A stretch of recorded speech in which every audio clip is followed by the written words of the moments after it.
Hello, welcome to another video from Far North Bushcraft and Survival.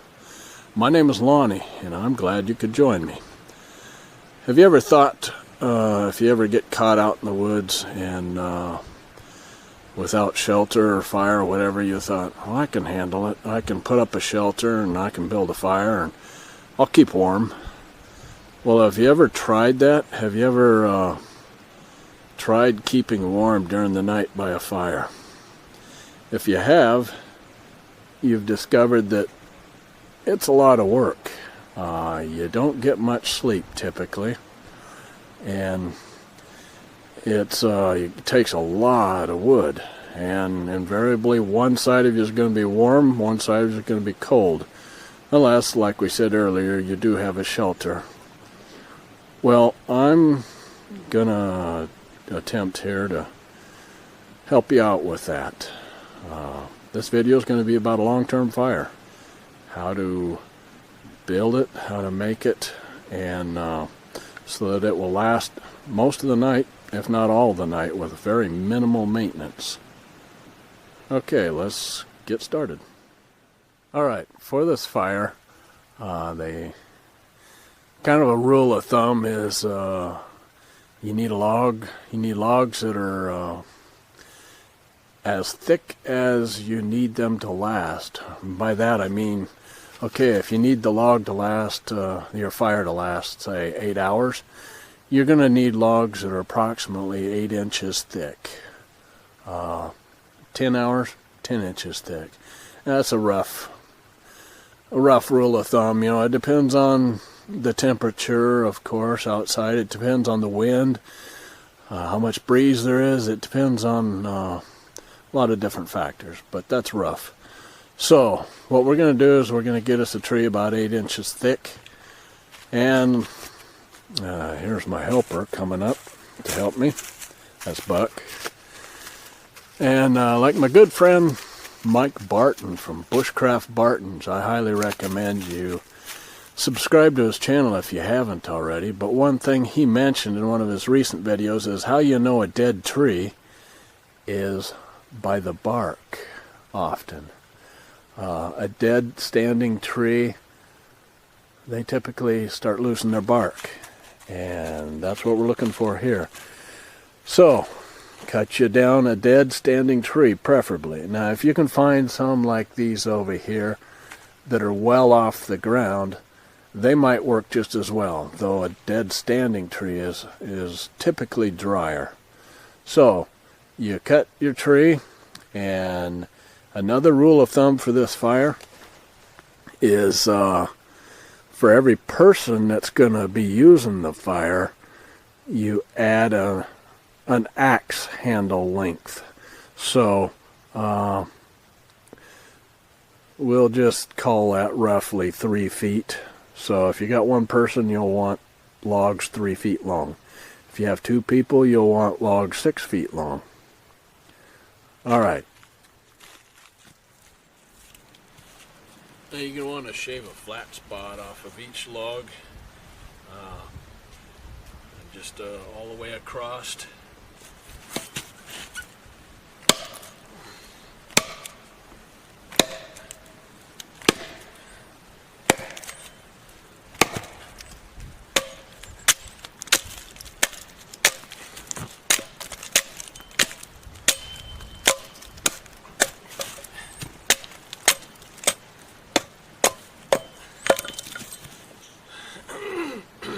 Even the flat spot out, and on both logs, and then we'll go from there.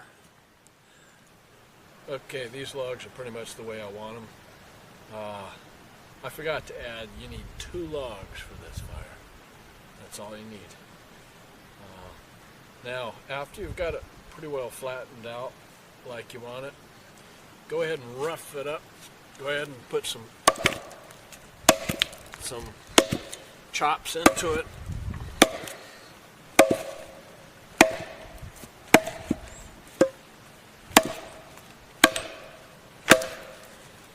Okay, do that on both of these, and the reason for that is that'll help get the fire started faster. help the fire to get matured and start burning on its own faster. Now you'll notice there's a lot of chips, a lot of axe chips laying around on the ground now. So what you want to do is go around and collect all of them.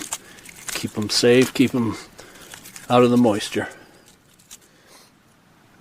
Okay, I've got the bottom log in place, and the bottom log is the biggest log because it will burn the fastest because the coals will fall down on it. So you put that one on the bottom. That's typically the log that would, the piece that would come lowest on the tree, closest to the ground.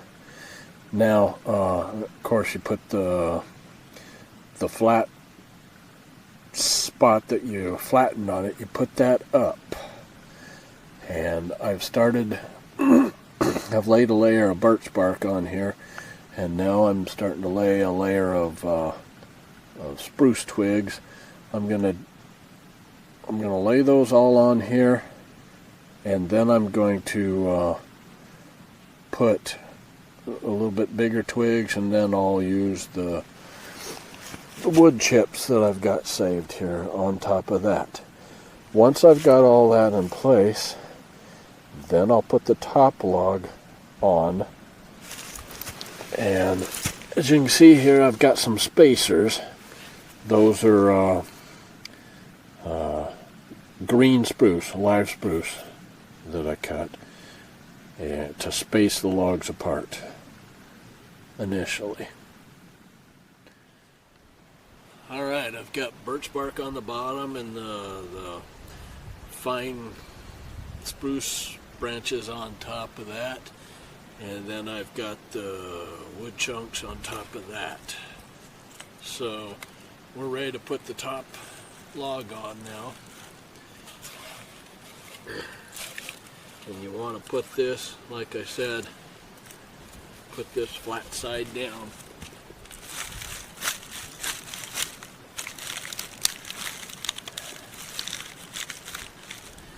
Now, before we light this, we'll need to anchor this in place. Now, typically what they did was they used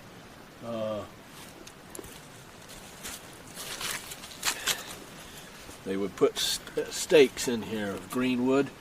Put a stake in here, a stake in here, a stake here and here of green wood. But this ground is frozen.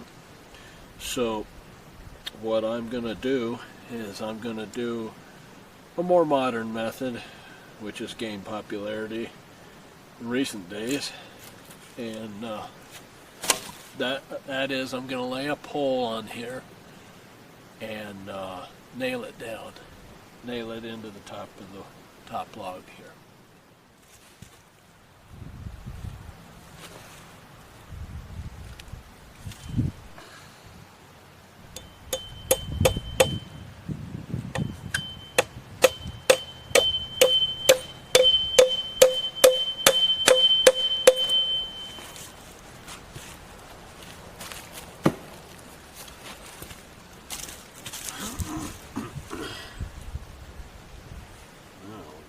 Light it. Let's see what happens here.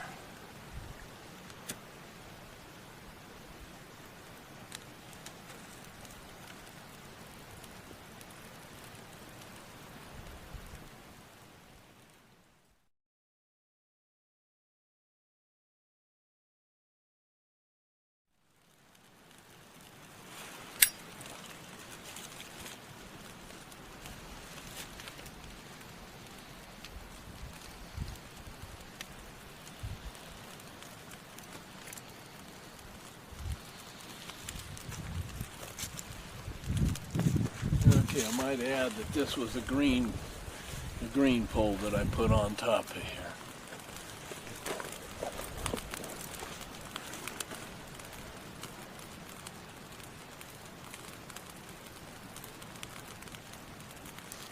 Okay, we'll come back a little bit later when this is a little more established. Okay, I lit this fire at 2:25. It's now 2:33, and this is what it looks like right now. As you can see, that fire is blowing right towards the tent. At the time I started setting this up, the wind was blowing up the valley. It may change here after a while and start blowing up and down the valley again. Well, I'm in a small little valley here. Here's a ridge right there, and then here's the ridge over across the little creek. So we'll see here in a bit if it starts blowing, changing. Anyway, that's what it looks like so far. Now, after a bit, I'm going to have to lower take those spacers out so that the wood will go closer together. But it looks like it's taken off pretty good. And it looks like it's taken off real good.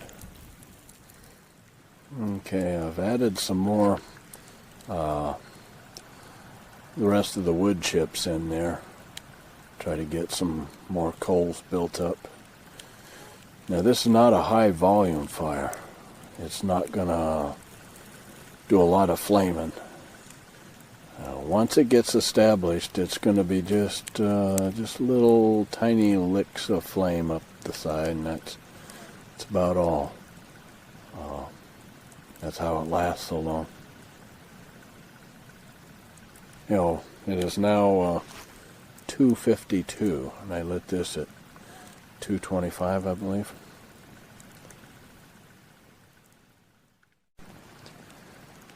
Alright, I've added a few more sticks underneath there, help build up more coals, and I took out the cross pieces, the spacers. As you can see, I added another pole here to just extra insurance, keep the top log from rolling. It is now 3:11. Okay, it's now 3:41. This is pretty much what the fire's supposed to look like. Just small little flames. And a fire made like this, your typical fire, it's gonna put heat out going up. The heat is going to radiate upward. This fire, because of the way it's made, it's going to radiate out and even down. So it's a great fire for sleeping with. You shouldn't put it any closer than 3 feet, 3.5 feet from your shelter. And if you're going to sleep with a fire like this, you need to lay a log out in between you and the fire, so that if that top log does fall off and roll towards you, that log in between you will stop it from rolling into your sleeping outfit. And nowadays, most sleeping bags and whatnot are made out of synthetics, and they don't handle sparks and fire real well. For that reason, I used cottonwood or poplar for firewood for this fire. Very little, almost non-existent sparks. With spruce would possibly burn better, but it would spark a lot. This fire is been traditionally used by the Scandinavians for a long time. The Swedish and Finland people, and Norway. It's been very popular for many years there, and it's a great fire to use all night. It's now 5:35, and I haven't done anything with the fire since the last time I mentioned it on the video. And this is what we have 3 hours later. Still plenty of wood. Okay, it's now 7:24. 5 hours after I've lit this, and it's still doing good. A couple things I see now that I should have done. The spacers that I had in it, they were, I put the tinder on the inside of the spacers only. I should have also put tinder on the outside of the spacers as well and lit it. Also, the top log is longer than the bottom log. I should have made it shorter. Yeah, it's been 5 hours, if I remember right, and there's still plenty of wood left. I'll see if I can show you. I don't have a light with me, but I do have my Bic.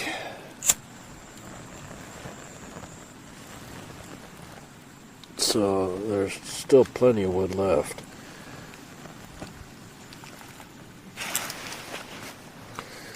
I think this would last definitely 8 hours.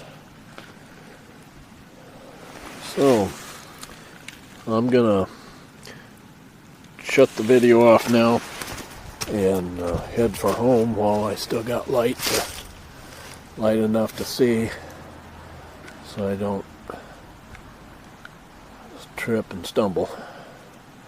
Alright, thanks for watching, and we'll see you on the next video.